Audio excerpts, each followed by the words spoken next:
Et bonjour à tous dans ce nouvel opus de Dans la tête d'un type. Aujourd'hui on va décortiquer une vidéo d'une partie qui a eu lieu à Brest cette année, et donc c'est la finale entre les mercenaires de Journeyman et mon armée mignon, que j'ai pris pour l'occasion de ce tournoi. Donc ici, un peu comme dans la première vidéo, le but ça va être d'un peu parler de ce qui se passe dans la partie, pas vraiment pour décrire comment les joueurs jouent, mais plutôt pour essayer d'analyser ce qu'ils font bien, ce qu'ils font mal, qu'est-ce qu'on pourrait mieux faire, globalement, pourquoi les gens font ces choix, pourquoi parfois d'autres choix sont meilleurs. Donc ça va être vraiment d'essayer d'analyser cette partie d'un point de vue pour critiquer le jeu des joueurs, et pour essayer de proposer des améliorations, notamment sur ce qui se passe en partie. Déjà dans un premier temps, les deux listes qui sont disponibles. Donc moi je joue une liste Rask très orientée récursion, donc avec des pauses, des beaux cours, des nouveaux chaudrons qui venaient sortir à l'époque. En face de moi j'ai une liste Amiano avec double Hydrian, un peu de récursion aussi, beaucoup de solo parce que c'est du mercenaire, quelques jacks.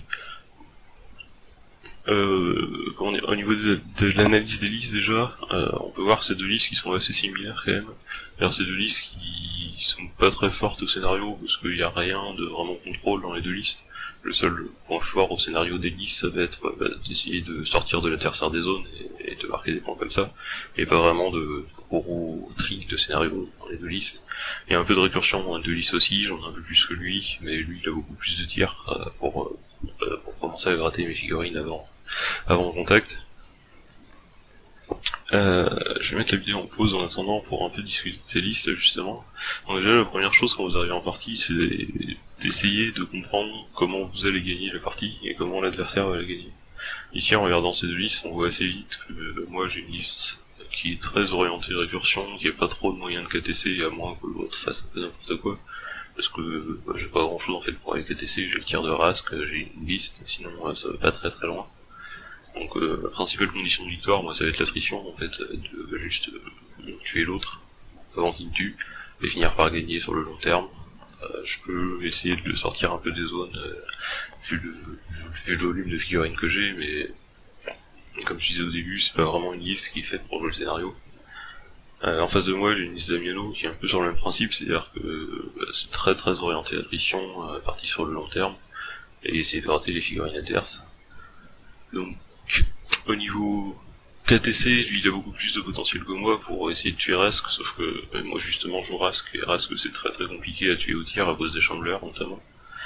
Donc en théorie, je devrais pas trop perdre au KTC cette partie, parce que tant que je fais attention, je devrais pas mourir, et son principal moyen de KTC, ça serait vraiment de mettre les deux frais des Hydrians directement sur mon caster au début de la partie. Donc s'il fait ça, ça va orienter mon type de jeu, je vais jouer très très safe avec Rask et rester loin de tout, mais sinon je vais pouvoir quand même être assez serein avec Rask. Du coup là, juste avec cette analyse, déjà on sait que les deux listes elles visent le long terme, elles visent l'attrition, donc la partie risque d'arriver jusqu'au tour 7. Qui dit partie tour 7 dit en général victoire à la différence de points de scénario.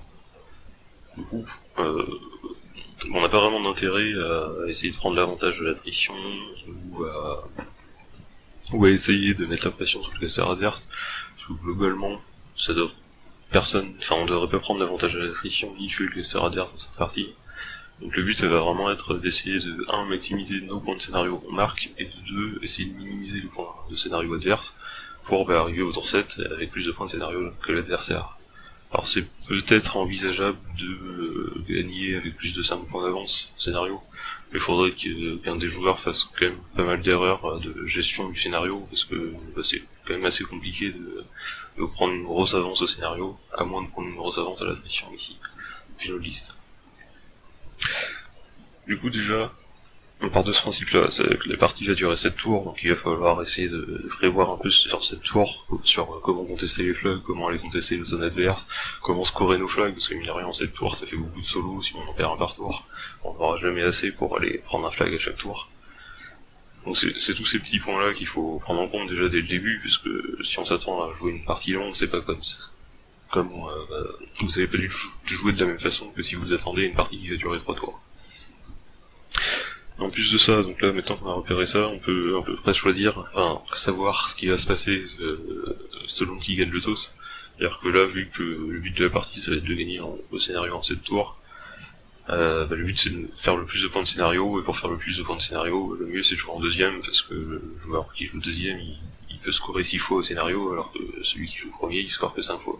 Donc forcément, vous avez le joueur qui joue deuxième, en général, il a au moins 1 ou 2 points d'avance au scénario par rapport à celui qui joue en premier. Donc là, déjà, avec cette analyse, on peut en déduire que moi, mon but, ça va être, si je gagne le toss, de jouer en deuxième, et surtout de viser le long terme, donc d'essayer de pas trop épuiser mes ressources, de pas trop commit des choses pour pas grand chose, et à chaque fois que je fais une action, de viser vraiment pouvoir marquer des points de scénario en propre priorité, parce que c'est ça qui risque de me faire gagner la partie à la fin.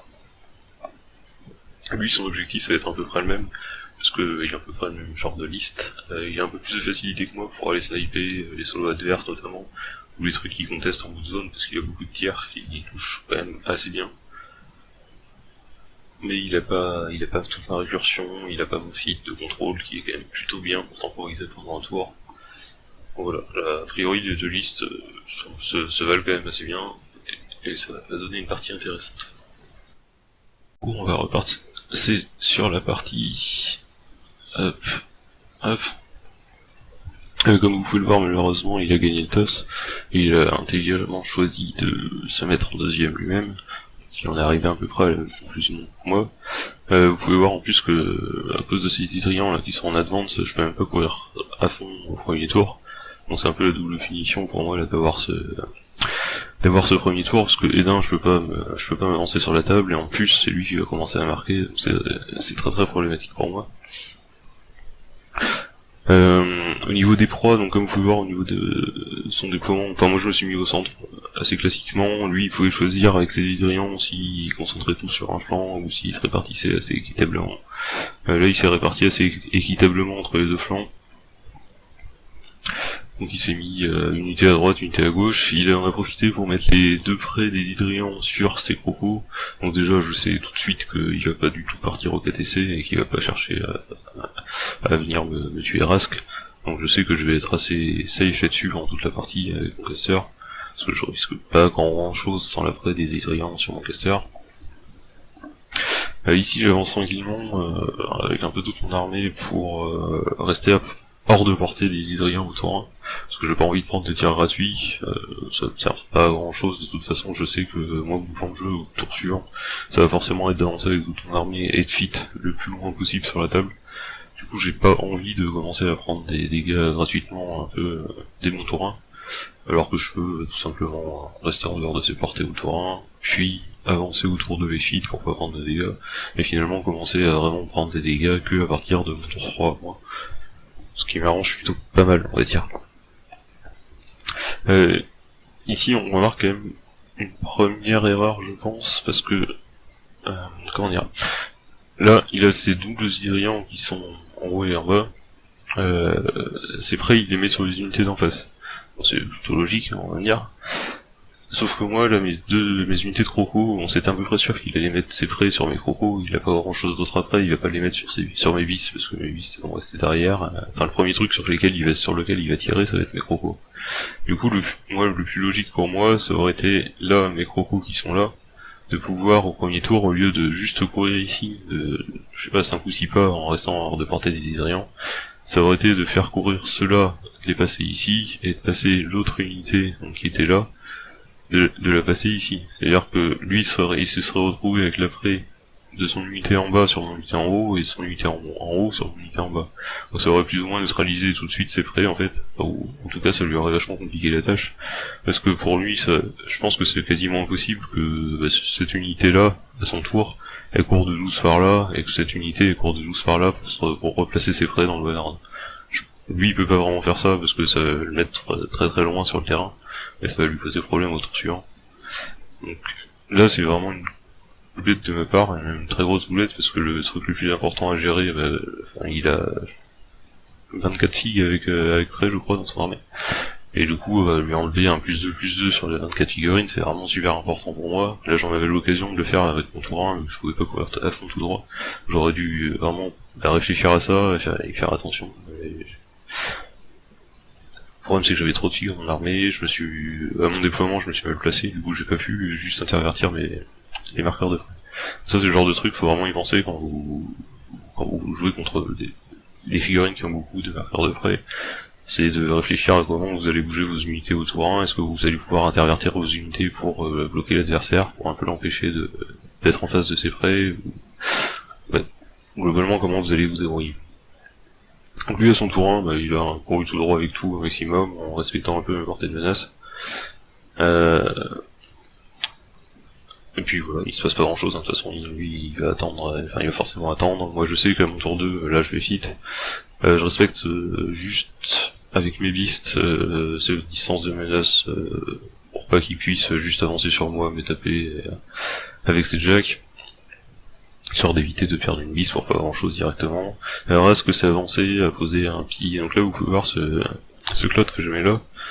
C'est très pratique, enfin je sais pas si vous connaissez le trick, mais ça permet, là quand vous entrez avec une beast de ce côté-là, la beast vu qu'elle rentre dans le cloud, tant qu'elle reste dans le cloud ensuite, elle peut sortir ici, sans problème, vu que elle a passé tout son mouvement dans le cloud. Donc tant que le cloud il est assez large pour couvrir toute la maison, en fait avec le Veil of Mist c'est comme si la maison n'existait pas. Donc c'est assez pratique là, pour pouvoir charger à travers, c'est comme si vous aviez Ghostly ou des règles comme ça. Donc c'est un petit truc à savoir, c'est que tant que vous pouvez poser votre AO au bon endroit, c'est plutôt pratique. Là, à mon tour, je fais pas grand chose à part avancer, de toute façon, moi j'ai pas grand chose à faire, j'essaie juste de l'empêcher de pouvoir trop facilement venir shooter sur mes crocos. Donc là, c'est un peu la même erreur qu'au tour d'avant, c'est-à-dire que mes crocos là qui sont là, et ceux qui sont là, ils auraient pu aussi, encore une fois, intervertir leur place, alors que je l'ai pas fait, alors c'était quand même vraiment de mon tour, surtout que maintenant que lui, il a placé ses deux unités d'Irian complètement sur les flancs, moi si j'arrive à intervertir les frais, il pourra vraiment plus du tout avoir de frais de la partie, et ça devrait vachement réduire les dégâts qu'il peut faire sur mes crocos. Donc là, deuxième erreur que je fais directement sur la gestion des frais, quoi. J'ai très très mal négocié ce début de partie sur les frais, alors que c'était un peu le truc important à penser. Au niveau déplacement, y a rien de particulier, je vais juste me mettre à peu près hors de portée de ces zones de menace et le plus haut possible sur la table pour pouvoir un peu au prochain tour essayer de prendre la zone au centre, parce que ça c'est vraiment le truc le plus important. Le truc important c'est cette beast là, qu'elle soit bien avancée, parce que c'est elle qui va pouvoir par exemple aller tuer un jack qui se pointe ici. Sinon j'aurais pas grand chose pour aller tuer. Là c'est pareil, ceux-là en théorie ils vont être en range pour pouvoir aller choper les trucs qui seraient au fond. Ça c'est des placements qui sont importants parce que ça va vous permettre de vider la zone au tour suivant ou non, selon comment vous vous placez. Donc là lui à son tour il a un choix à faire, en fait c'est soit ces hydrians là, qui sont là par exemple, soit ils avancent ici à peu près à 5 pas de moi, et il vient prendre des tirs là-dessus, il va repos ensuite de 3 un peu partout à côté, soit il choisit ce qu'il est en train de faire, c'est-à-dire de juste respecter mes distances de menace et de faire courir ces hydrians le plus loin possible, juste attendant qu'on fit se termine. Je pense que c'est le bon choix là, parce que ça lui évite de juste perdre des figurines pour pas grand chose en fait. Parce qu'il va pouvoir prendre des tirs, mais au tour suivant, après mes crocos pourraient charger tous ses hydrians. Et lui, il faut qu'il garde ses hydrians pour le long terme, histoire de pas les perdre. Donc là il vient me jam avec ses figurines, ça c'est toujours intéressant. Bon, il perd de solo quand même sur le coup, ce qui coûte assez cher sur un scénario où il y a des flags, parce que les solos ça aurait permis en fin de partie d'aller contester à droite à gauche. Bon ça je sais pas si c'est quelque chose qu'il faut faire quoi. C'est quand même des solos en moins qui pourront ni scorer, après il y a Alexia pour en remettre à chaque tour, donc il devrait pas avoir de problème là-dessus. Mais je sais pas si c'est une bonne solution ou non. Alors la troisième petite erreur, mais pas très bien dans cette partie, c'est que je n'ai aucune beast dans cette zone là. Donc du coup il est même pas obligé de les contester à son tour pour m'empêcher de marquer. Ça c'est le genre de truc important à faire aussi, parce que juste moi mettre une beast ici, ça lui force à perdre une figurine. Et alors, s'il vient mettre un hydrian ici, ça veut dire que son chef, qui doit avoir 9 de commandement, je pense, il doit être ici, et peut-être que je peux aller foutre un glace dans son chef, ça complique beaucoup ses placements. Donc moi c'est vraiment important pour moi de foutre quelque chose ici. Du coup à la fin de son tour, il va marquer un dans la zone ici, il marque sur son flag, alors je sais pas trop pourquoi il est pas venu contester par contre. Donc moi je me retrouve à marquer un ici au centre, Donc ça fait 2-1, moi je suis très content, parce que je m'attendais pas à prendre un point un peu gratos, ça compense un peu ma petite boulette que je fais en bas là, qui l'oblige pas à contester. Et du coup, donc on arrive à mon tour 3. Donc là pour l'instant il s'est vraiment rien passé, hein, parce que moi j'ai couru tour 1, j'ai fit tour 2, enfin c'est la partie rasque assez basique on va dire. Et c'est là que la partie va vraiment commencer. Alors du coup, donc mon tour qui commence. Donc ça c'est mon premier vrai tour, parce que c'est le premier où je peux en théorie commencer à marquer des points. Donc ici le but c'est assez simple, hein, c'est de marquer ces 3 points, et d'aller contester les siens, enfin d'aller contester son flag et sa zone. Vu qu'il n'y a rien qui conteste nulle part, j'ai pas trop de problèmes pour aller marquer mes points a priori.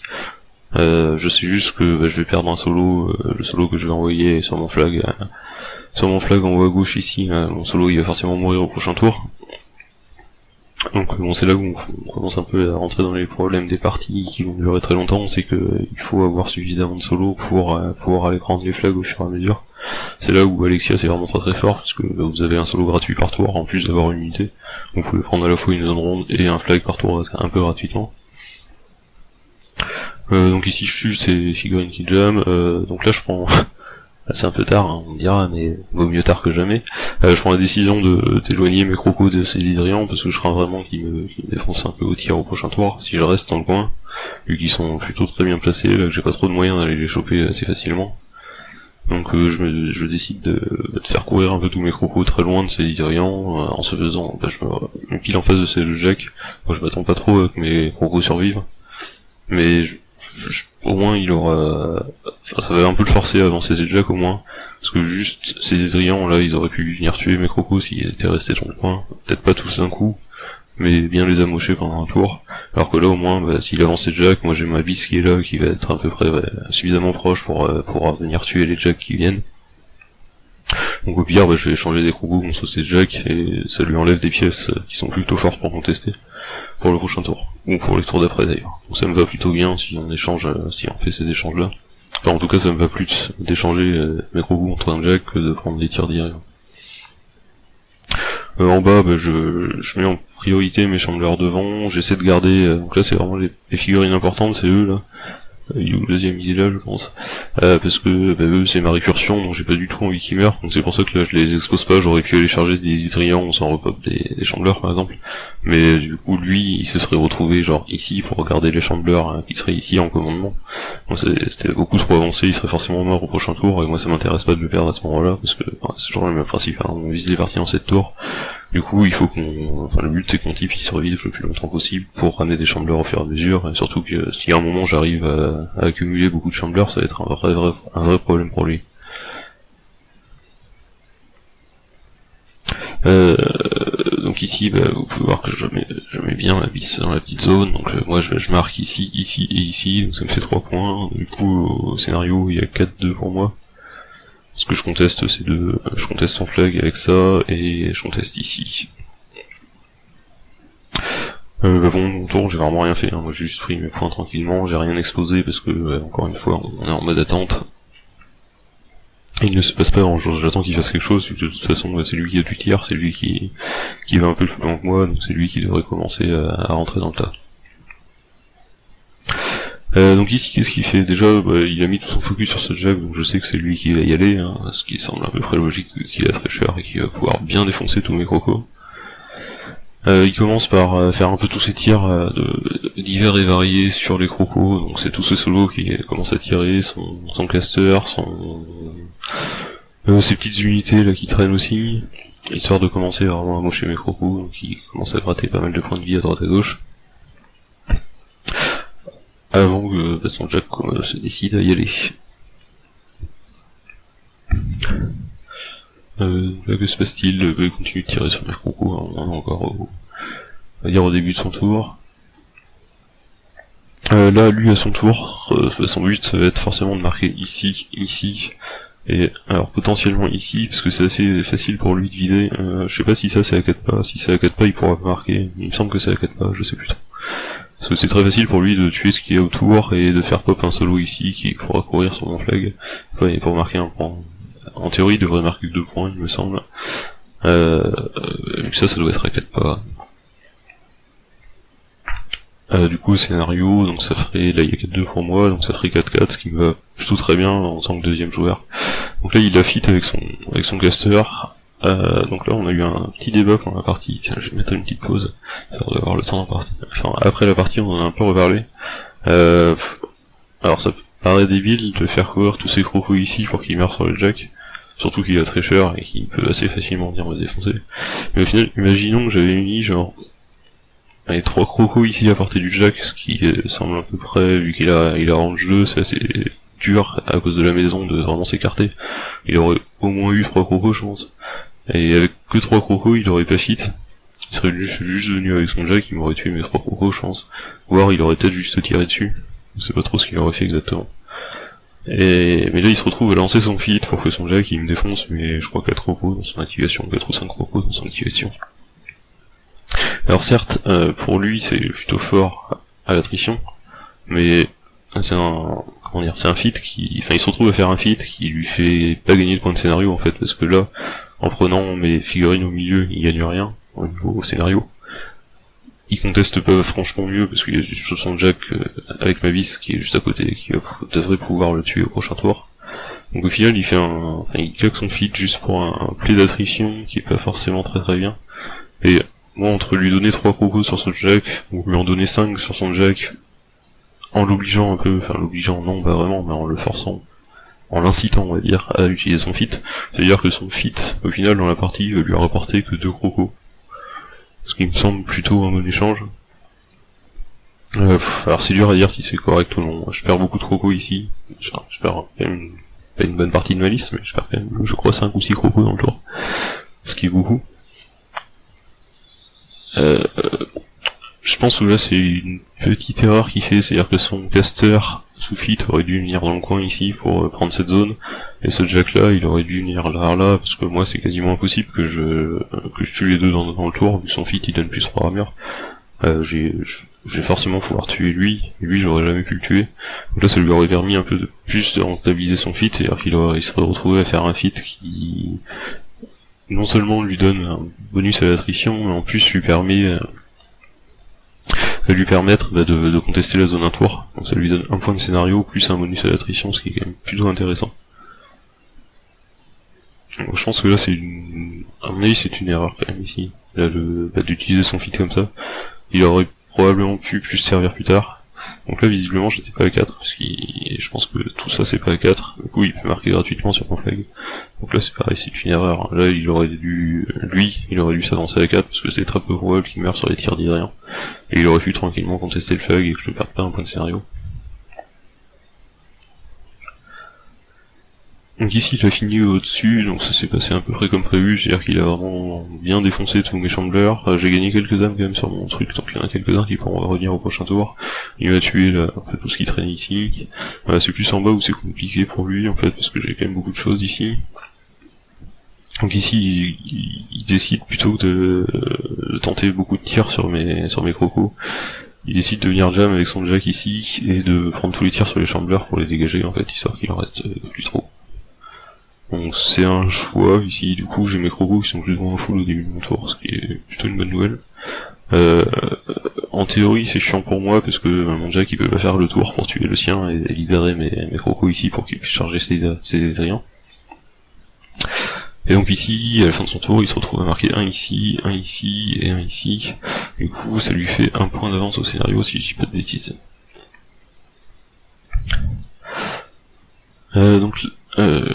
Oui c'est ça, parce qu'en bas, alors on les voit pas, mais il y a des kayazets en bas dans la zone, qui contestent évidemment. Donc là c'est mon tour, le début de mon tour 4. Donc il va falloir, donc là toujours le même plan de jeu un peu, hein, c'est-à-dire qu'il va falloir continuer à essayer de rater au maximum les points de scénario. Comme on a pu voir, il y a déjà quand même beaucoup de déchets un peu sur les points de scénario, c'est-à-dire que lui il en a perdu un là en contestant pas tour 2, moi j'en ai perdu un peu ici, là je lui en donne un gratuit ici un peu, en perdant mes figurines trop loin. Mine de rien ça fait vite des grosses différences au scénario au fur et à mesure. Donc là on peut voir la force de Veil of Mist, c'est-à-dire vous mettez un Veil of Mist là, et votre beast ça peut tranquillement traverser traverser vos crocos, venir tuer le jack adverse, et ensuite les crocos, vu que votre beast est dans le Veil of Mist, ils vont pouvoir aussi traverser votre beast, et du coup c'est exactement comme s'il m'avait pas de jam, où je me suis retrouvé à choper un jack gratos. Alors par contre ici je sais plus si j'ai fait une boulette ou pas, si une énième boulette on va dire, si lui il est dans la zone ou pas, je crois qu'il n'est pas dans la zone, et du coup je ne pourrais pas marquer à ce tour parce que mon caster n'y est pas non plus. Il me semble que j'ai fait ça, et que c'est encore une petite boulette au scénario où je perds pas mal de points. Donc là il y a mon Rasque, hein, donc la beast est à peau 23, donc même si lui il a armure 23, je suis assez serein pour aller le tuer. Donc je viens de tuer ici, donc ça me libère mine de rien la zone au centre, ce qui est plutôt très intéressant, alors que par exemple, ce qu'on disait tout à l'heure, c'est que si son jack avait été là, moi j'aurais vraiment rien eu pour venir tuer son jack, donc il aurait économisé un point de scénario entre guillemets. Donc là je suis assez content de marquer au centre, parce que je vais pas pouvoir marquer sur mon flag a priori en haut, je ne sais plus trop, mais je crois que j'ai même pas un solo qui traîne en fait aux alentours, si j'ai lui qui reste, mais il doit être trop loin, donc je vais pas pouvoir marquer dans tous les cas. Donc là mon but en haut ça va être d'un peu limiter les dégâts, essayer de lui sortir le maximum d'hydrarian possible, et de l'engager au maximum comme je fais là, histoire juste de le gêner au prochain tour en fait. Bon ce qui est dommage c'est que ça expose beaucoup lui mine de rien, parce que du coup il se retrouve au milieu de tout, donc il devrait mourir au prochain tour alors que c'est une pièce importante de mon armée. Mais bon, vu qu'il a que commandement 7 c'est un peu compliqué niveau placement partout. Donc là j'en profite pour contester sa zone, hein, ça c'est les petits trucs à ne pas oublier. Le flag du coup cette fois je le conteste bien avec mon petit chaudron là, qui peut tenir un tour potentiellement je pense contre les Hydrians.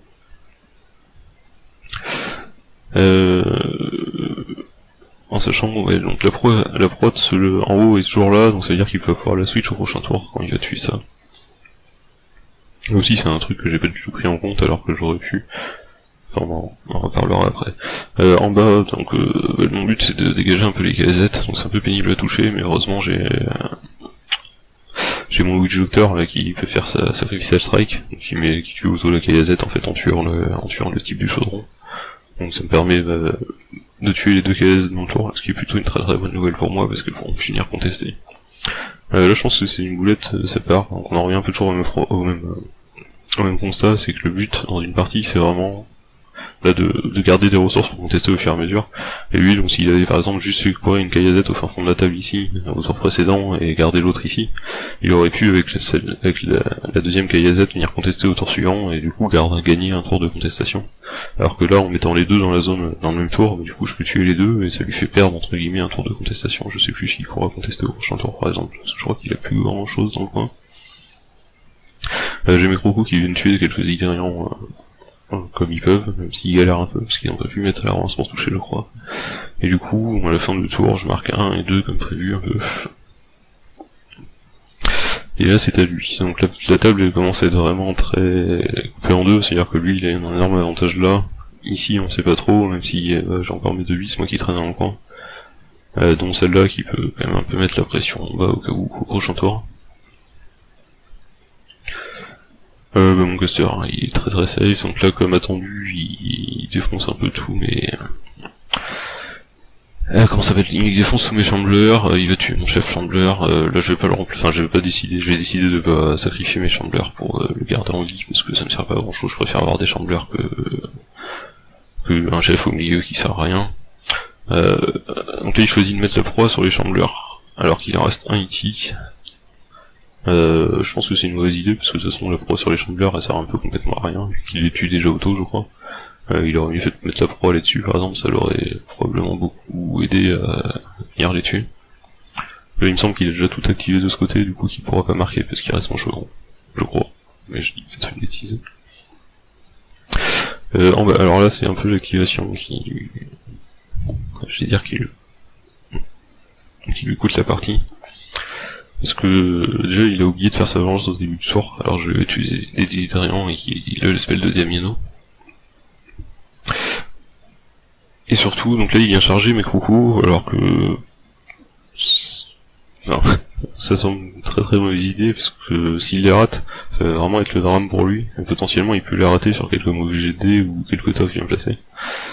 Donc là il charge avec tout, parce que là, concrètement, s'il les rate, il y a tous ces skirmishers qui vont se retrouver là, alors que s'il avait pas chargé, bah ces skirmishers, il aurait pu les garder tranquillement loin, moi j'aurais galéré à les tuer un tour de plus, donc ça lui aurait vachement facilité pour venir contester ma zone ici, et pour conserver son flag qui est, je ne sais plus où, qui est là. Donc là ça semble pas une bonne idée de venir charger dans le tas avec ces skirmishers. Donc évidemment, à chaque fois que on fait un truc qui est pas forcément très bon, ça rate, c'est-à-dire que je fais mes 2 tofs ici, il arrive pas à les finir, donc et il oublie de faire sa repas en plus, alors que mes 2 gars sont cadés. Donc là il aurait pu s'écarter tranquillement pour faire 3 pas, histoire que moi je puisse pas le taper avec mes crocos en se relevant.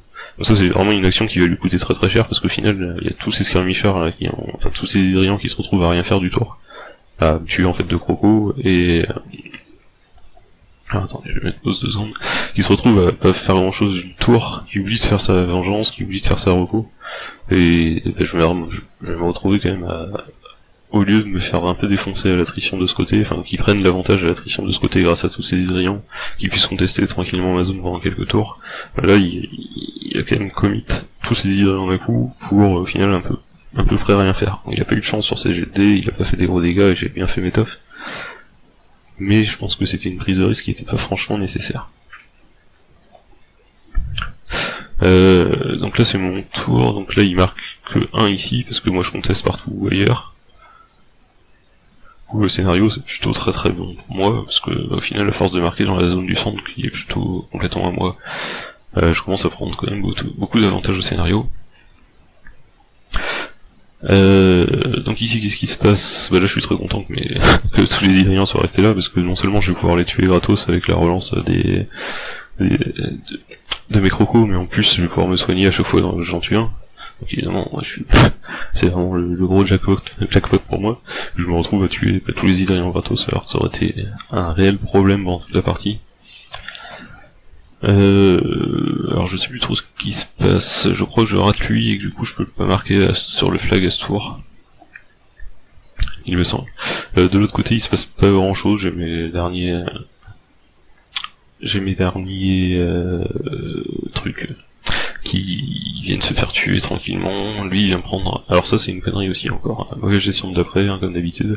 C'est-à-dire que là c'est le seul membre de cette unité je crois, le dernier, et bah, il a rien à foutre là en fait, il aurait dû tout simplement courir là par exemple, histoire qu'il puisse plus jamais remettre sa prêt sur autre chose, parce que par exemple pour tuer ma vie sans la prêt ça lui complique beaucoup la vie, alors que là il a juste à tuer ce truc là pour passer la prêt sur ma vie, c'est venir me la shooter gratos. Donc bah, encore une fois, quand vous gérez la presse, c'est des trucs où il faut vraiment anticiper et faire attention à ce qu'on fait tout au long de la partie. Là il y a eu pas mal d'erreurs sur les prêts, et une erreur ça lui donne vraiment beaucoup de bonus au fur et à mesure. Alors donc là qu'est-ce qui se passe? Donc j'ai effectivement pas réussi à tuer ça, vous pouvez voir que là j'ai commencé à avancer mon solo, parce que bah, il a envie de courir là au prochain tour. Ici je marque, ici je continue de contester, même si je risque de pas contester très très longtemps. Donc là évidemment, hein, il fait ce qu'il est pas bête, hein, il fait ce qu'il n'aurait pas dû arriver, c'est-à-dire qu'il tue mon chambre ici, il passe la près là-dessus, il défonce les deux, et il va mettre la près sur ma biste ensuite parce que c'est gratuit, et je crois qu'il commence à faire je crois qu'il tire là-dessus pour faire les dégâts là-dessus et le tuer, histoire de dégager sa zone. Donc là évidemment c'est un peu gratuit. Donc là il continue de me tuer un peu des trucs en bas. Alors là j'aime pas trop sa gestion en bas, parce que là à ce moment-là il sait que le bas, je vais un peu tout effacer, il sait que le bas à ce moment-là est perdu, et vu que le but c'est quand même de gagner au scénario, il peut pas trop se permettre de faire ce qu'il fait, c'est-à-dire de se retrouver à mettre une figurine là, une figurine là, une figurine là, c'est-à-dire c'est 4 figurines. Lui il a juste besoin de contester en fait à ce moment-là, il sait juste que le but de ce flag ça va être d'essayer de le contester le plus longtemps possible. Donc il a pas besoin de mettre 2 figurines d'un coup en fait. Surtout que celle-là par exemple elle aurait pu se rapprocher à 4 pas par exemple, je le pense. Donc cette figurine là qui met ici à ce moment-là à 4 pas, c'est une figurine que moi je vais pouvoir probablement tuer à mon tour. Et non seulement ça va me permettre de marquer sur ce flag, mais en plus, lui il va se retrouver sans rien pour contester au tour suivant. Ou au tour d'après, je sais plus si le Tarn, s'il est vivant, je crois que non. Mais Alors que cette figurine-là, elle aurait pu très bien rester tout au fond tout au fin fond de la carte ici, juste pour se retrouver au tour suivant, venir contester mon flag et gagner un point de scénario entre guillemets. Parce que mine de rien, entre celle-là plus la KZ qu'il aurait pu garder au tour suivant ici, on se retrouve peut-être 2 points de scénario de différence sur le long terme. Ça c'est des petits détails, mais c'est vraiment super important. Moi aussi là je le fais mal je crois, parce que j'ai pas grand chose pour aller contester son flag là-haut, alors que j'aurais pu me débrouiller au tour d'avant pour regarder des trucs dans le coin. Donc ici je crois que j'ai fait une boulette aussi. Alors reprenons la partie. Donc en haut évidemment il me défonce un peu tout ce qu'il y a, parce que j'ai plus grand chose en haut. Concrètement il me reste une liste qui va traîner dans le coin. Lui il en profite donc pour prendre son flag, donc là on en revient au même problème, c'est qu'Alexia c'est très très fort vu que ça lui permet de prendre le flag gratos à chaque fois. Il prend son flag, il prend sa zone ici, donc il marque 2 à ce tour. Il a pas pu contester ma zone en bas, donc moi j'ai marqué 1 gratuitement, il conteste au milieu. Donc moi mon but ici ça va être vraiment d'aller dégager les 3 trucs qui traînent ici. Je crois que je vais avoir du mal Non c'est bon, c'est ça, je l'ai touché, donc le petit solo qui avait bien pensé à s'avancer au tour d'avant pour être à la partie du flag, qui vient prendre le flag tranquillement. Les chambleurs qui se placent un peu autour. Ici je mets un cloud histoire de pas être que mes beasts et mon caster ils soient tranquilles dans leur truc, que je sois sûr de contester la zone. Parce que là j'ai quelques points d'avance au scénario, donc là c'est un truc, pensez toujours, quand il y a 2 trucs, toutes les vies sont une arme de tir tant qu'elles vont augmenter en fait, c'est pas parce que 2 fixes sont écartés de 5 pas que vous pouvez pas les tuer. J'ai juste avancé, j'en ai pris une, j'ai lancé sur l'autre, et les 2 sont mortes alors que j'aurais jamais pu les tuer juste en tapant dessus. Donc ici il avance, il a un peu oublié Admo, donc je me retrouve à engager son squelette, ça lui fait perdre quelques tirs, mine de rien, je crois 3 tirs, ou 4 tirs sur ma vis, donc ça compense un peu l'après que je lui ai donné gratos au tour d'avant. Il continue ses tirs, je crois qu'il me fait à peu près rien sur ma liste avec ses tireurs, parce que, encore une fois, il a oublié d'admo, il aurait pu se placer à plus de 6 pas, histoire que je puisse pas bouger et engager son truc. Donc là de toute façon il est obligé de me tuer ma liste, parce que s'il la tue pas, il va pas marquer, ça va être très très très compliqué pour lui, vu qu'au scénario il est déjà un peu en retard et qu'il va pas pouvoir contester tout le bas de la table au prochain tour. Donc là il envoie Alexia qui se rate un peu complètement sur mon truc.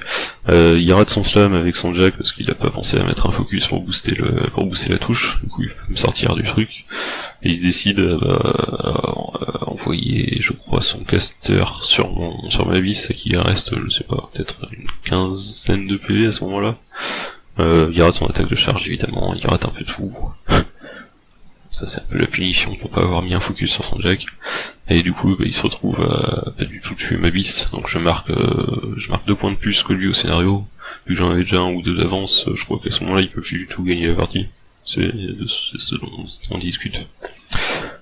Et là je me rends compte qu'en fait il y a son caster qui est engagé avec ma beast et que je peux juste le tuer avec ma beast. Mais j'avais juste concrètement en partie, s'il me restait 3 secondes sur ma clock, j'avais juste à faire courir mon caster par là, à garder ma bise dans cette zone là, et lui il avait à peu près aucun moyen de marquer assez de points pour venir contester au scénario.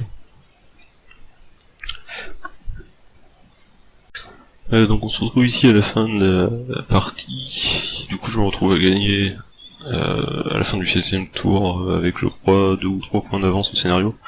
À la fin, du coup je gagne le KTC parce que son caster est là et qu'il a raté ma beast, mais je pense que j'aurais quand même gagné au scénario, parce que même s'il tuait ma beast, je crois qu'il avait quand même trop de points de retard au scénario pour pouvoir revenir à son 7ème tour. Donc un peu comme prévu, ça s'est fini à la longue un peu, à savoir celui qui arriverait au mieux possible à gratter au scénario. Donc il a pas trop eu de chat là sur ma beast parce qu'il aurait dû la tuer, bon s'il avait pas oublié l'admo, il me l'aurait forcément tué je pense. On va dire que c'est de sa faute et tant pis pour lui.